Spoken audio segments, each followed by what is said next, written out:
گزشتہ ہفتے سے دیکھ رہے ہیں کہ کس طرح سے چین اور بھارت کے درمیان حالات کشیدہ ہو رہے ہیں لائن آف ایکچوئل کنٹرول پر، اور صورتحال خاصی بہتر نہیں ہے۔ اب ہم اگر بات کریں پاکستان کے حوالے سے تو 17 جون کو بھارتی فوجیوں نے جس طرح سے لائن آف کنٹرول کی ایک بار پھر سے خلاف ورزی کرتے ہوئے ہمارے 4 جو وہاں پہ رہنے والے لوگ ہیں انہیں شہید کیا ہے، جس پر آج عائشہ فاروقی صاحبہ کی طرف سے بیان بھی جاری ہوا، اس پر کیا ہم کہہ سکتے ہیں کہ بھارت پاکستان کے ساتھ مزید تعلقات کو کشیدہ کر سکتا ہے؟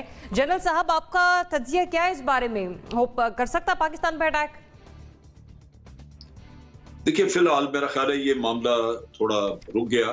جو ایل او سی پہ آپ دیکھتے ہیں، یہ تو مودی صاحب کے حکومت میں آنے کے بعد سے یہ کانسٹنٹلی ایک لگاتار پروسیس یہ چل ہی رہا ہے، اور وقتاً فوقتاً کیجولٹیز ہوتی ہیں ہماری ایل او سی پہ، اور ہم بھی ان کو اس طرف کرتے ہیں، تو یہ تو ایک نارمل چیز ہے۔ لیکن اگر آپ یہ کہیں کہ اس طرف سے جو چائنا سے ہجومت اٹھانی پڑ رہی ہے اس سے توجہ ہٹانے کے لیے، وہ میرا خیال ہے کہ ابھی وہاں پہ سچویشن چونکہ اسٹیبلائز نہیں ہوئی تو بھارت کی توجہ ادھر رہے گی اسٹیبلٹی کے لیے کہ جناب ہمارے تو 20 مارے گئے، ہم نے چائنا کے 45 مار دیے، تو اس سے کافی عوام میں ایک اطمینان کی لہر دوڑی کہ جناب ہم نے بدلہ لے لیا، ورنہ تو یہ 20 مارے کے اوپر بڑا مشکل پڑ جاتی مودی صاحب کے لیے۔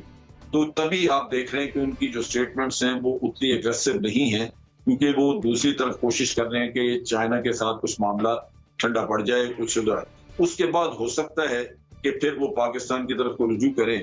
لیکن اس سٹیج کے اوپر میرا خیال ہے کہ وہ ایل او سی کو تو ہاٹ رکھیں گے، لیکن اندرونی طور پہ ان کی توجہ نہیں کر رہا ان کے غلط دعووں کی، اس کے پیچھے کیا معاملہ ہے؟ چائنا نے کبھی بھی کیجولٹیز کے اوپر کوئی سٹیٹمنٹ نہیں دی، یہ ان کا ہمیشہ سے ایک ان کا پروسیجر ہے اور ان کی میرا خیال رویہ ہے، لیکن انہوں نے یہ ان کا ہمیشہ سے ایک ان کا طریقہ کر رہا ہے کہ وہ اپنی کیجولٹیز اناؤنس نہیں کرتے، تو اس لیے میرا نہیں خیال کہ چائنا ان کو ریبٹ کرے گا، کیونکہ وہ اس کو ڈی ایسکلیٹ کرنے میں مودی کو ہیلپ رہے گی۔ ٹھیک ہے، مزمل صاحب۔ دیکھیں، میرے نزدیک جو سب سے اس وقت بات افسوسناک ہے وہ یہ ہے کہ ایک ہفتے سے انڈیا چائنا ٹینشن چل رہی ہے۔ پاکستان کا سٹانس کیا ہے؟ پاکستان کے فارن منسٹر نے اس پر کیا بات کی ہے؟ پاکستان کے پرائم منسٹر نے اس پر کیا بات کی ہے؟ ہم جب انڈیا ہمیں کچھ کہتا ہے تو ہم فوراً چائنا کے پاس جاتے ہیں، آرٹیکل 360 اس نے ابارٹ کیا، کچھ کیا، چائنا ہمارے حق میں بیان جاری کرتا ہے، یونائٹڈ نیشنز میں ہمیں سپورٹ کرتا ہے، ہم پہلے فوراً چین کی طرف دیکھتے ہیں۔ ہم کہاں کھڑے ہیں؟ اس حکومت میں 8 دن میں اتنی جرت نہیں ہے کہ چین کے ساتھ کھڑی ہو جائے کہ جی بھارت وہاں پہ جارحانہ ہے، بھارت کی غلطی ہے اور چین ٹھیک کر رہا ہے، بھارت نے معاہدوں کی خلاف ورزی کی ہے، چین اپنے علاقے میں کھڑا ہے، بھارت دار اندازی کر رہا ہے۔ ہم اس طرح سمن بکمن بیٹھے ہیں اور یہ گفتگو ہم نے شروع کر دی ہے، کہیں ہم پر تو حملہ نہیں ہو جائے گا، کہیں ہمیں تو مارنی پڑ جائے گی۔ بھائی، ہم ایک ملک ہیں، ایک ایٹمی ملک ہیں، ایک ہمارا دوست ہے جس نے ہمارے ساتھ ہر برے وقت میں کھڑا ہوا ہے، اسٹریٹجک پارٹنر ہے ہمارا، وہ ہمارے ہی ایک دوسرے دشمن کے ساتھ اس وقت جنگ کی صورتحال میں ہے، اور ہم ایسے چپ کا روزہ رکھ کے بیٹھے ہیں کہیں ہمارے ملک منہ سے کوئی ایک الفاظ نہ نکل آئے۔ یہ ہماری فارن پالیسی ہے۔ یہ عمران خان صاحب ویسے تو وہ روز جو ہے ہمیں کرونا پر مودی کے بیانات اور اس کی پالیسی بتاتے ہیں، چین پر بات نہیں نکلتی ان کے منہ سے۔ فارن منسٹر صاحب ویسے تو ہر موقع پہ ٹویٹ کرتے ہیں، چین اور انڈیا پہ ان کا ٹویٹ مجھے نظر نہیں آتا۔ آج فارن آفس کی بریفنگ بھی اس پر مکمل خاموش تھی۔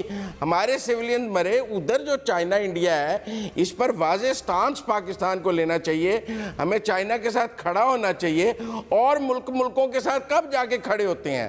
ہم آج خاموش رہیں گے تو کل چائنا خاموش نہیں رہے گا، وہ ہر دفعہ ہمارے ساتھ کھڑا رہے گا اور ہم ہر دفعہ خاموش رہیں گے۔ تھوڑی سی میرا مطلب ہے اس حکومت سے بھی بات کرنی چاہیے کہ اپنی فارن پالیسی پہ نظر ثانی کرے۔ باقی مہمانوں کی طرف آنے سے پہلے میں یہ کہوں گی کہ ودن 50 سیکنڈز مجھے اپنا کائنڈلی آنسر کیجیے گا۔ رضا رومی صاحب، یہی سوال آپ سے، تعلقات پاکستان کے ساتھ کشیدہ کر سکتا ہے بھارت؟ جی دیکھیے، وہ تو آلریڈی کشیدہ کر چکا ہے، اور یقیناً ایل او سی کے اوپر بھی آپ نے ٹینشن دیکھی، جو بیانات بھی آئے ہیں مختلف، وہ سبھی اس چیز کی نشاندہی کرتے ہیں کہ